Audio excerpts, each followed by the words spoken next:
Today, we will be discussing TNM classification of lung cancer. First is TX.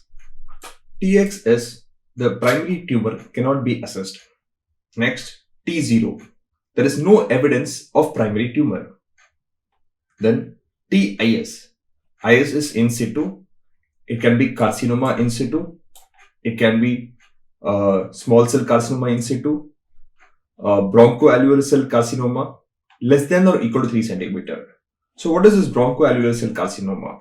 It is a type of adenocarcinoma with lipidic growth. So that is less malignant. So less than or equal to 3 cm is also considered as TIS. Next, moving on to T1. T1 tumor is less than or equal to 3 cm. It is just the involvement till the lobar bronchus. You should understand, if it involves the main bronchus, it is not T1. It becomes a T2 tumor. T1 is further classified depending on the size of the tumor. That is, if it is less than or equal to 1 cm is T1A, 1 to 2 cm it is T1B, and if it is 2 to 3 cm it is T1C. Moving on to T2 tumors. You can just remember it as between 3 to 5 cm, but it is actually greater than 3 cm and less than or equal to 5 cm tumor. It involves main bronchus. It does not depend on the size, but if it just involves the main bronchus, it becomes a T2 tumor. If it invades visceral pleura, it is PL1 or PL2, it's T2. If it is associated with atelectasis or obstructive pneumonitis, then again it is a T2 tumor. Next, T3. T3, you can remember it as 5 to 7 cm, but it is greater than 5 and less than or equal to 7 cm. That is, and if it involves the parietal pleura, that is PL3, if it involves the chest wall, including superior sulcus tumor, if it invades the phrenic nerve, the parietal pericardium, or if there is a separate tumor nodule in the same lobe as primary.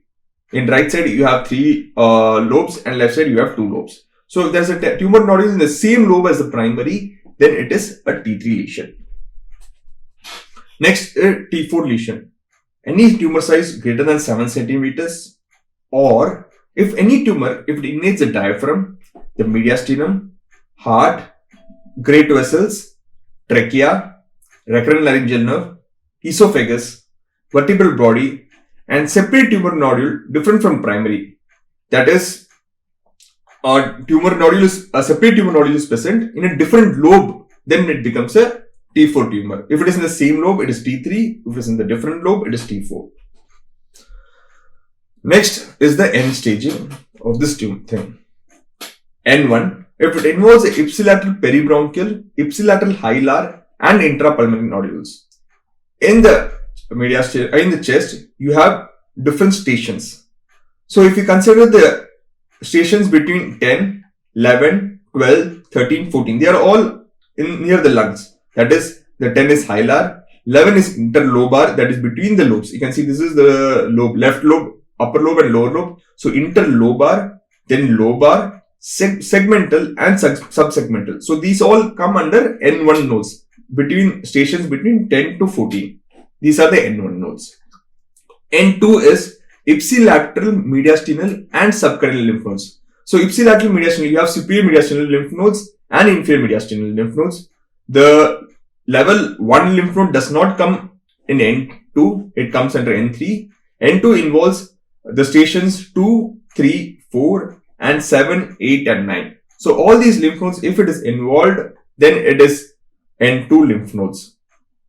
If you see 7 is subcranial, 8 is paraesophageal and 9 is pulmonary ligament. So if this is the inferior mediastinal lymph nodes and if it is involved, it is N2. Next is N3. N3 is contralateral mediastinal, contralateral hilar, and if it is in the level 1 lymph node, that is a supraclavicular or the scalene lymph nodes, it doesn't matter if it is ipsilateral or contralateral, but if it just involves scalene or the supraclavicular lymph nodes, it is considered as N3 lymph node.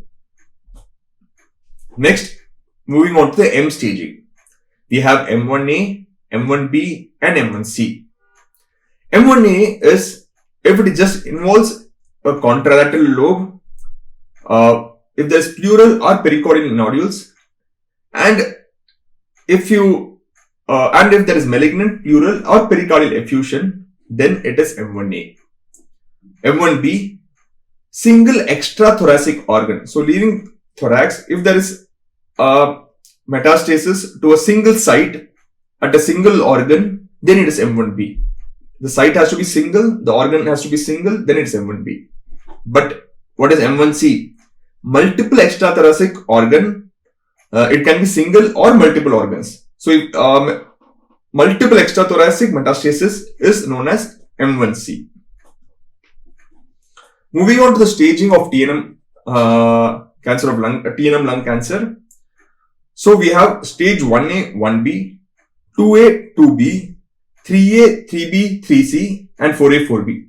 So everything has A, B, except 3, which has A, B, and C. This is how we remember. Stage 1A. So any lesion less than 3 cm, that is T1, N0, M0, comes under stage 1A. So you can understand that stage there is also T1A, T1B, and T1C. All comes under stage 1A. Next, moving on to stage 1B. Stage 1B has T2A, N0, M0. We need to be very clear that T2B does not come under stage 1B. Only T2A comes under stage 1B.